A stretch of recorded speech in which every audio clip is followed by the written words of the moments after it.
DJ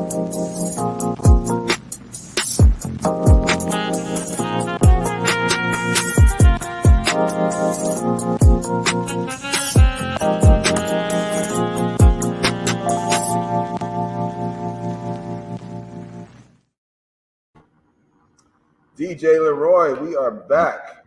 NightWatchman. Hey, did you have a good time last week going to that nice friends and family tasting, man? Absolutely. Shout out to Crab Queen Seafood opening up on 125th Street in Harlem.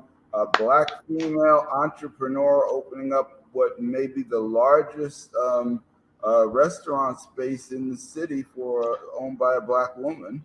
Exactly. And she actually has a national presence. She's in Louisiana. She's in Houston. I think there are 8 locations.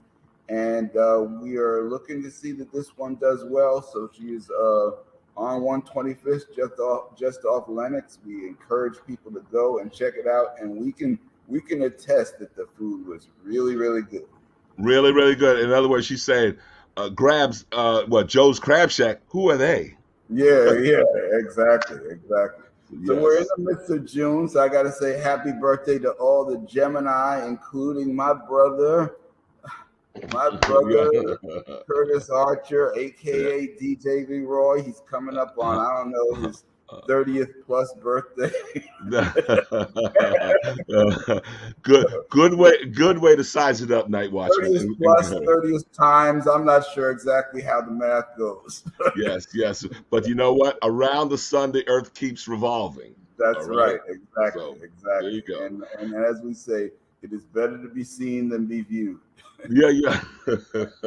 Go ahead, man. Go ahead. Right. So now I understand we got a good show this evening, huh? Absolutely. So look, 100 years ago, Marcus Garvey started one of the biggest global organizations in the world around the concept of the African diaspora. The idea that we need to, wherever you are, if you have African descent, you really need to call Africa your home and connect with it. And so following along that, that term has taken many kind of permutations over the years. And the latest is Birthright Africa. It's a nonprofit that is connecting youth from 13 to age 30 to their roots in Africa. And we are pleased to have the co-founder, Walla Elsheikh. I did my best with that. Welcome to Soul Lounge, Walla.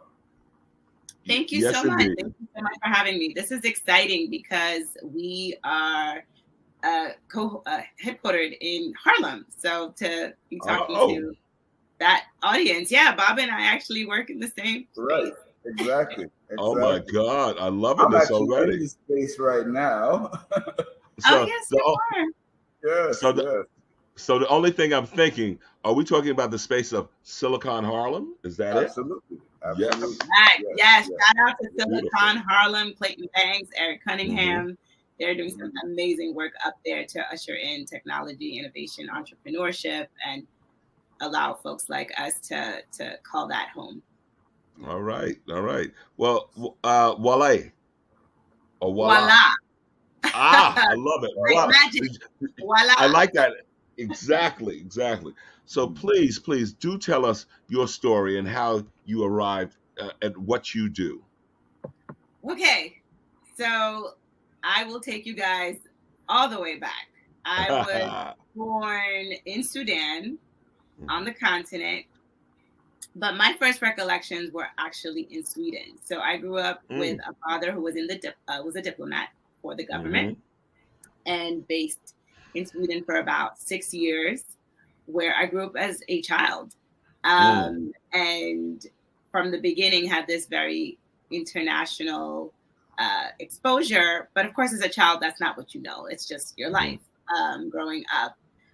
At 7, we returned to Sudan for about a year. And that was the first time I went to the continent. At 7 years old, and all I know is I had all these cousins, all this family, and it was just so much fun to connect to people that looked like me, that recognized me, were excited always to see me, because I was just family. That was a new experience. And then my dad got stationed, if you will, to Uganda, where I grew up from 8 to 10. And there I went to an American international school. So that was a great combination of multiculturalism, which I really gravitated to in this global experience of growing up internationally, coupled with the American culture that I had already been exposed to. So believe it or not, it's in Sweden. I was watching The Cosby Show at 4 years old.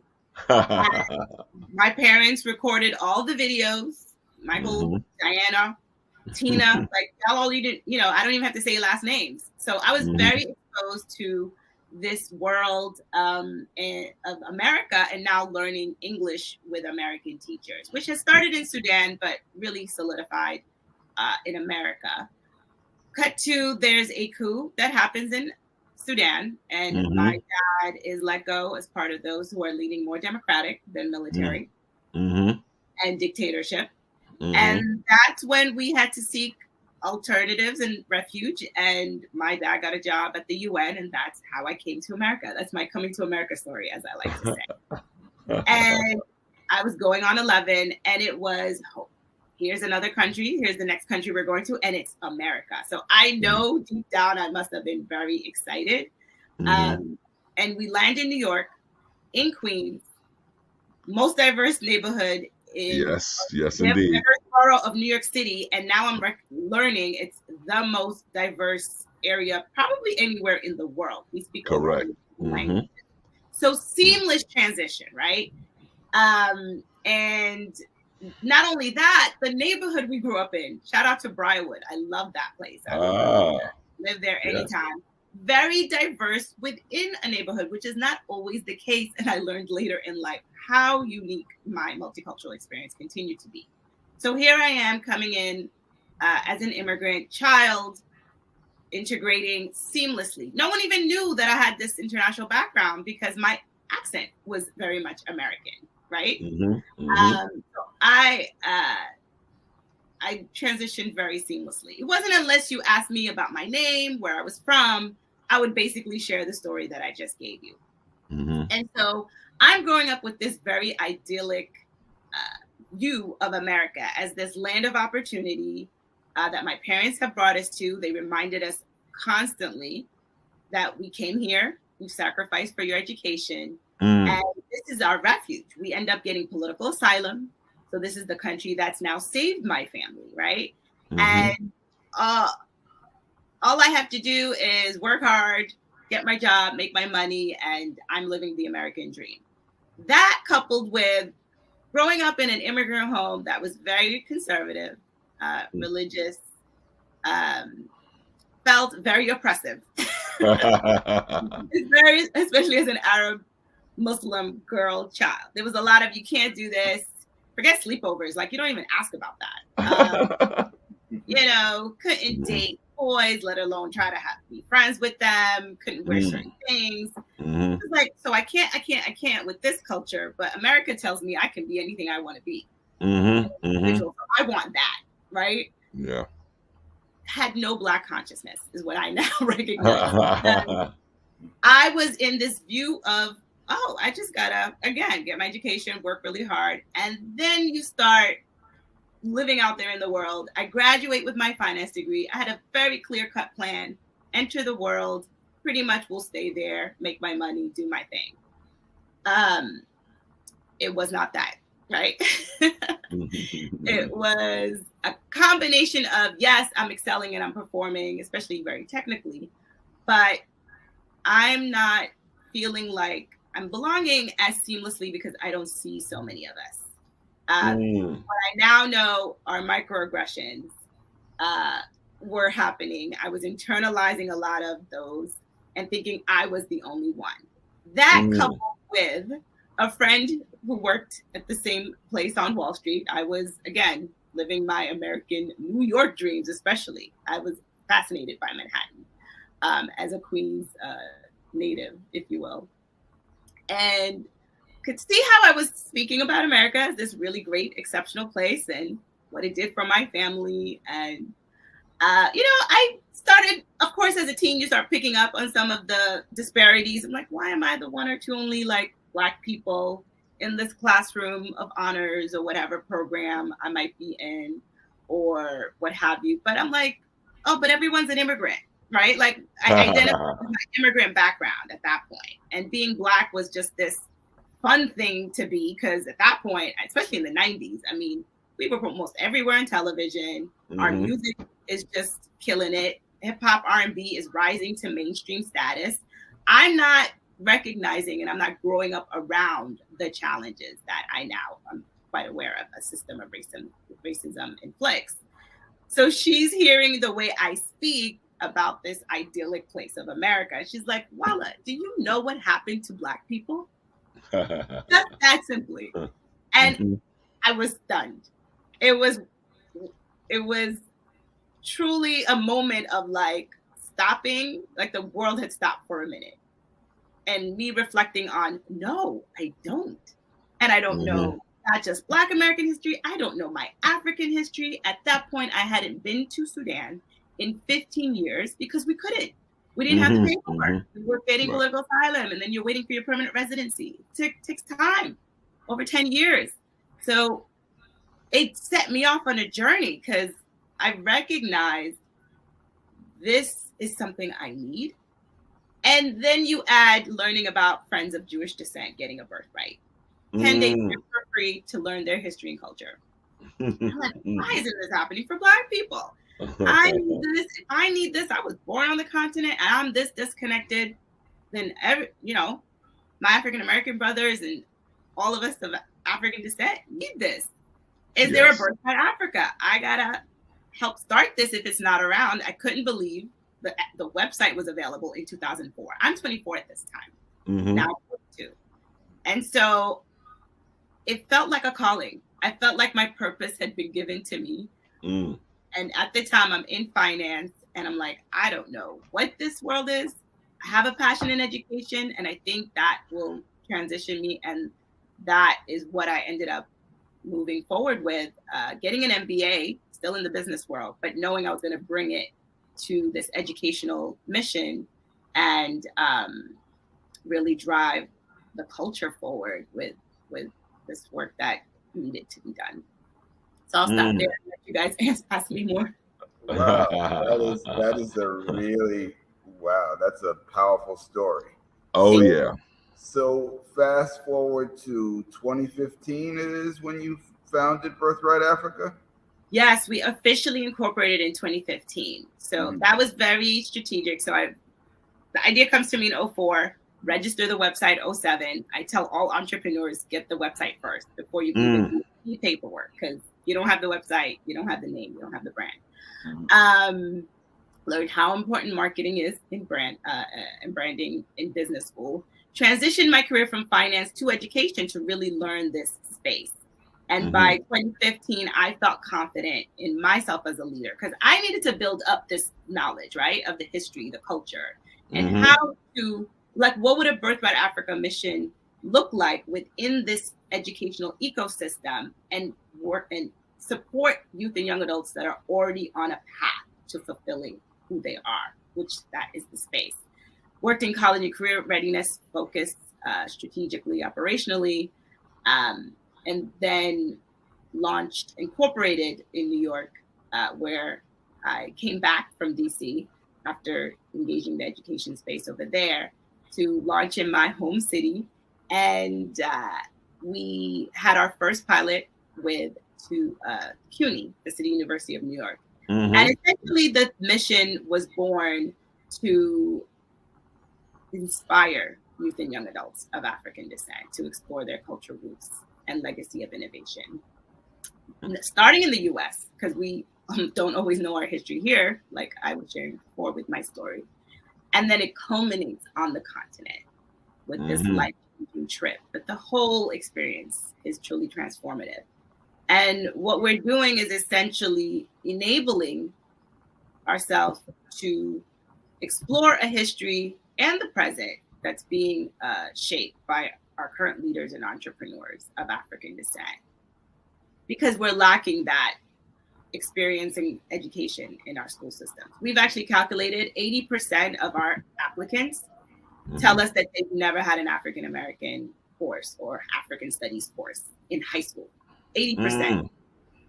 And we know we're addressing the gap in college study abroad attainment by it's only 6%, and of those, only 4% are going to the continent. Lack of programs available, their own lack of funding. We really take care of this funding stream. What we're essentially building out is this mission to instill pride, enhance confidence, spark the creativity and the connection that we know will help young people take their heritage as something of value and not something to compensate for, especially in a system of racism that wants you to do that. But instead, really value your heritage and use that as a way to fulfill on your leadership and entrepreneurship aspirations. And it's an ecosystem we're building around the education system. So Birthright Africa is more of an umbrella organization supporting our high schools, colleges, and community organizations to build Birthright programs that we can technically support and support with funding, co-funding, to ensure that we can commit to this mission at scale, sustainably, and really bring everybody into it that is looking to support and bring young people from their community through this type of journey all the way to the motherland. Well, one of the things that I'm thinking, okay, so when I was in school, and I'm an old guy, I have to definitely say that I'd look at the images on television, and of course, remember, Tarzan, he was the savior, man. He was going there, rescuing the damsel, the white blonde damsel in distress, right? While these savages, were wreaking havoc. Now, certainly, I know as an African American born here in this country, that's the type of story I need to actually hear. I need to know the history of my people on the motherland, on the continent, and how would I, as an American, benefit from taking the course as a young American, let's say. So, like Bob was saying earlier, we focus on youth and young adults. We actually start at 13 at high school level, not 18, because we know the gaps are there, like I mentioned in the stat. But also, that is arguably the most identity forming years. And so, the earlier we could try to support young people, you register with us, you tell us, and we have over 25,000 young people around the country, and even some around the world that have told us, I want this experience. So the demand is there. The young people themselves are seeking. That's why we say we inspire youth and young adults. We're actually not trying to push this down anyone's throat. You can register at www.birthrightatafrica.org. We have our social medias. You can reach out to us there. But the best way is to get officially registered, and that will be part of this online community that is going to get the first details on how to start even pre-travel virtual exploration. We've decided with this pandemic, young people can start exploring already in their own local cities and capture that on camera through like a social media. Do self-exploration on the things they're already interested in, and we guide you on that. And then when there is a program available in your area, we let you know so that you can then apply. At the same time that's happening, we're helping these institutions, these colleges, and we're even starting to talk to corporate partners to build out the Birthright programs in-house. And so we act as this middle point, right? Or the connector between those seeking the opportunity and those that can provide it. And our charge is to truly institutionalize this framework, because ultimately we believe it's going to take this village in that sense of African culture, and what we are indigenous as people too is community and collective effort. And you get very clear about that when you go to the continent. Both of you haven't been yet. Please make sure you do. Just book the ticket. Just like you would say you would go to France or England. People now are talking about, I'm going to Ghana, I'm going to Nigeria. The question isn't, have you been to the continent? The question should be, where on the continent have you been? Yeah. And we want that for our generation in another 10 years. So we're not sitting in our 40s and 50s trying to get to the motherland. I want to run this video with some of your 2021 highlights. Let me Sure. pull that up and give people more of a visual of. That's a great one. Okay, so let's do this. Picture a journey 500 years in the making that captured the imagination of every young person of African descent in the United States. Today, you're going to hear from some of the students who've already taken this international journey. You're going to see a transformational vision of what our next generation of global leaders will look like. And you're going to discover how you can partner with and support this organization. On behalf of Birthright's board of directors, I thank you as our donors, supporters, and partners that have helped us reach this incredible 5-year milestone. We could not have done it without you, and now have over 23,000 young people registered as Birthright Scholars. The program has played a key role in my development as a leader, finance professional, and continues to inspire me towards my legacy. The story that's always told for me is that we were slaves. There's always these questions of Black identity, particularly in America. Who were we before slavery even was thought about? The exposure is everything. You never know what you're capable of until you're exposed to that one thing that gives you that aha moment. Before Birthright Africa, I never even traveled outside of America. I didn't have a passport, anything. My Birthright experience freed my mind and made me realize that the possibilities for me are truly limitless. At its core, the mission of Birthright Africa is about connection, transformation, and legacy building through heritage-based leadership development. One of the major targets that we're focusing on, our real pillar for success, is looking at the number of leaders and entrepreneurs in the United States. I'm sure there are many of us of African descent that are listening in today that can speak to the experiences of being the one or two only people in a room.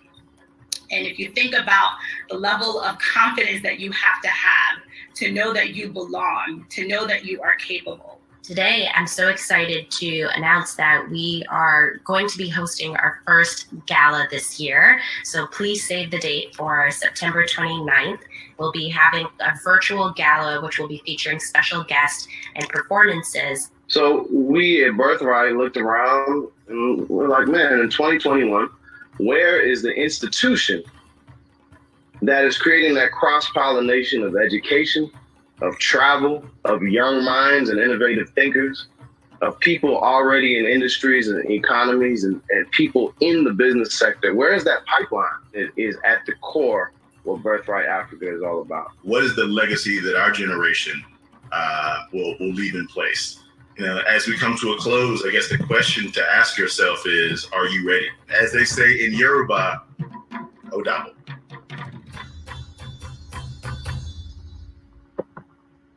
Yeah, that's very, very powerful. This is what your dishwasher looks like after 1 year. It's so timely. It's a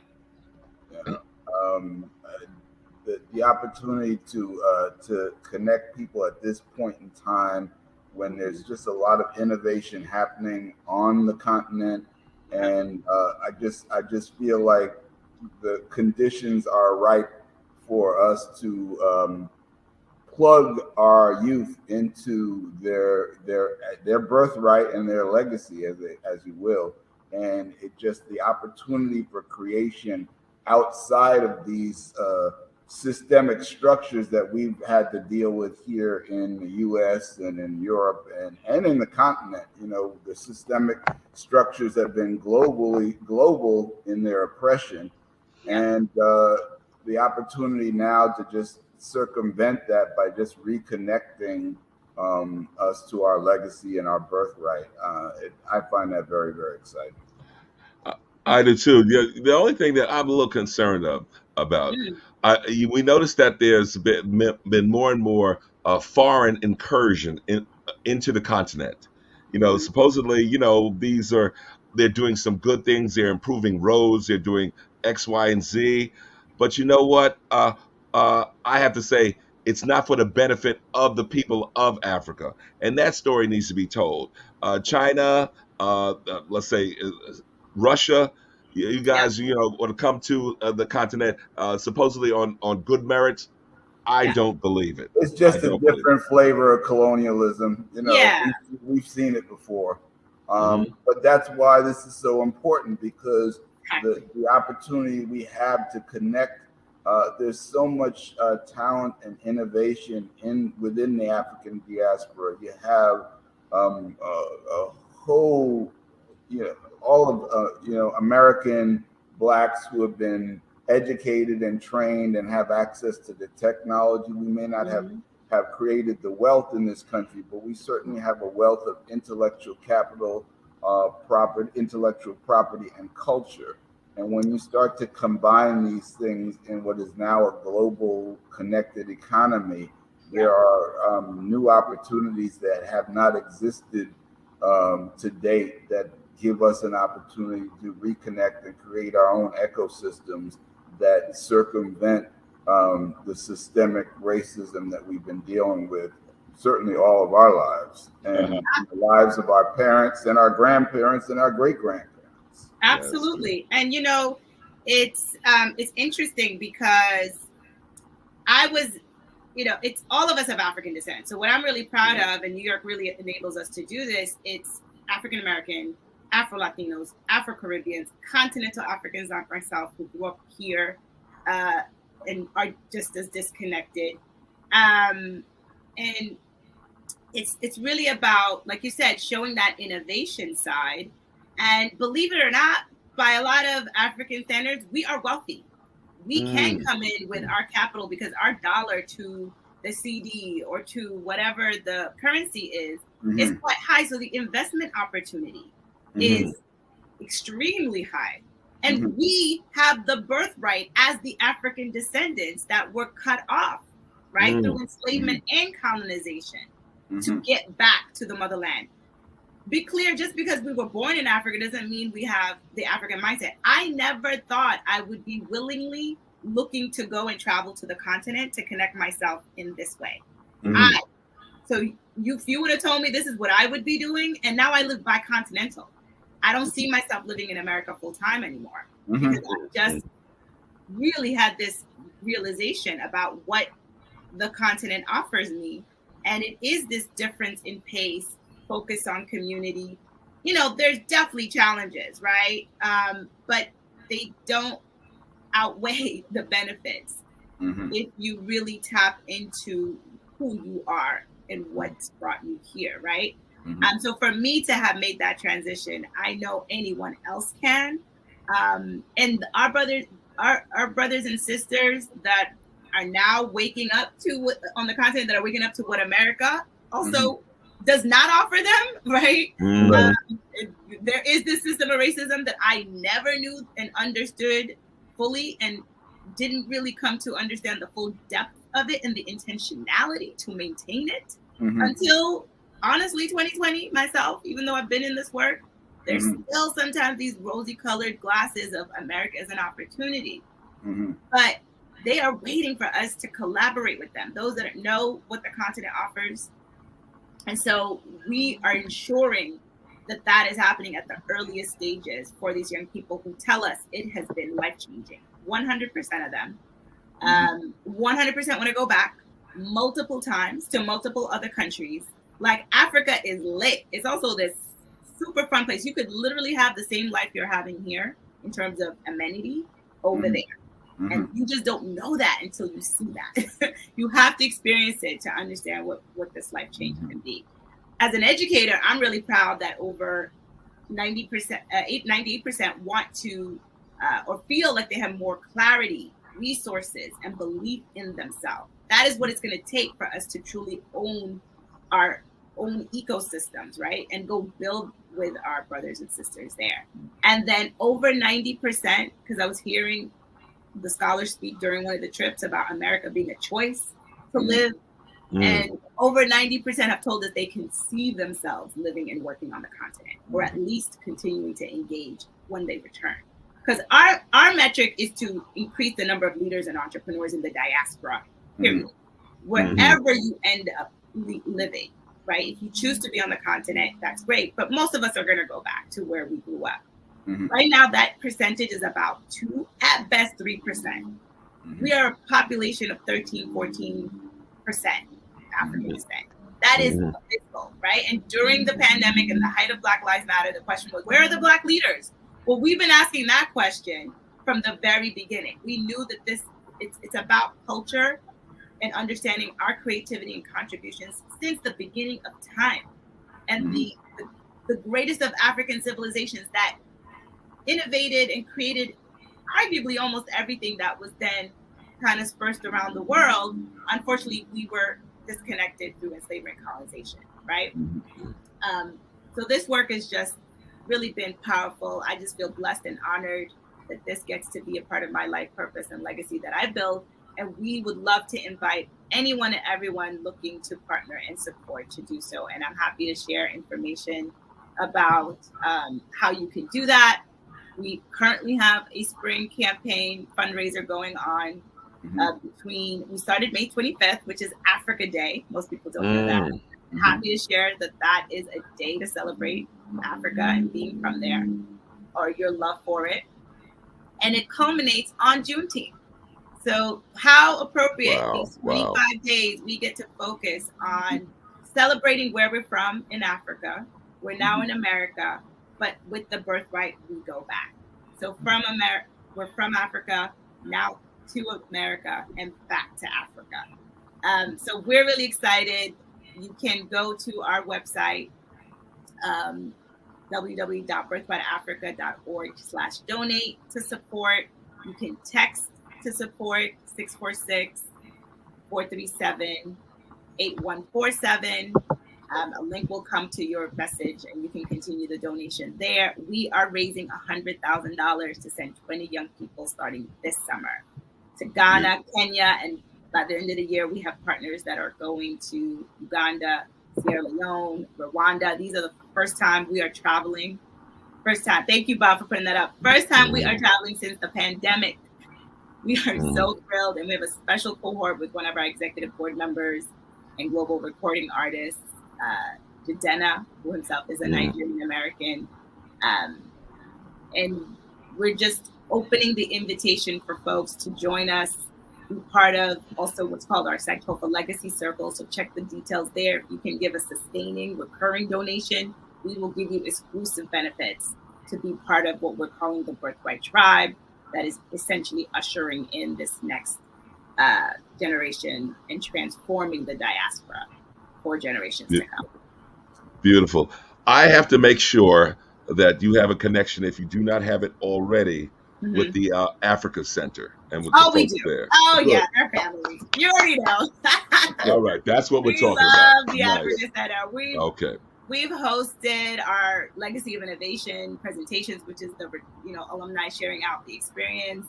Excellent. We are working with them right now to do the orientation kickoff for this New York City summer cohort with Jidena. We are looking at hosting a Birthright Africa forum to have this discussion, bring it out to the diaspora even more, and continue to encourage people to find your connection to the motherland. Starting here with places like the Africa Center, as you saw in the video, we go to the Schomburg. We go to the African Burial Ground. These were all places I didn't even get to go to until I explored them with our first cohort at 37. So it's life-changing for those who facilitate. If you are over 30, because you missed the cutoff, it's okay. You can help start a Birthright program and be selected as a facilitator, and your facilitator costs to travel are covered. So there's even a chance for you, Bob and Curtis. Okay. I might have to clear my schedule. Find us a high school, college, community-based organization, probably an alma mater, the one in your neighborhood that has youth and young adults of African descent, and help us build together. Because that is something I was very clear about as the visionary, that this had to be collaborative in nature, really bring everyone else into the fold, and honor those who've been doing this work. There have been a lot. But we know we need this overarching infrastructure and focus on raising the awareness and the funds. And that's why the support during this campaign is so important. We're calling the campaign Africa, the Pathway to Greatness. Africa, the Pathway to Greatness. So that's where a great place for us to wrap up. We encourage everybody right now to go to birthrightatafrica.org, register, donate, and share the information. I'll say it again. Register, donate, share the information. This is a powerful program. Jump on this train. Walla, I am intrigued. Thank you. I am a fan. Okay. Oh, thank you so much. So thank you for joining us. We've been on Soul Lounge Primetime. We're on WHCR 90.3 FM, the voice of Harlem, every Monday night at 7 p.m. And you can find us live streaming on YouTube and Facebook every Monday night at 8 p.m. Thank you, Walla. We will have you back again sometime, and we will join you on one of these trips. We're gonna figure out how to work that out. Absolutely. Absolutely. Thank you so much. I love speaking to the community, and to know it's reaching Harlem in particular. That has really been our focus in the New York City exploration of our history here before they get to the continent, and then they get to make those connections. And thank you for sharing out the information, and I hope to count on your support as well for the campaign, The Pathway to Greatness, Africa. Okay.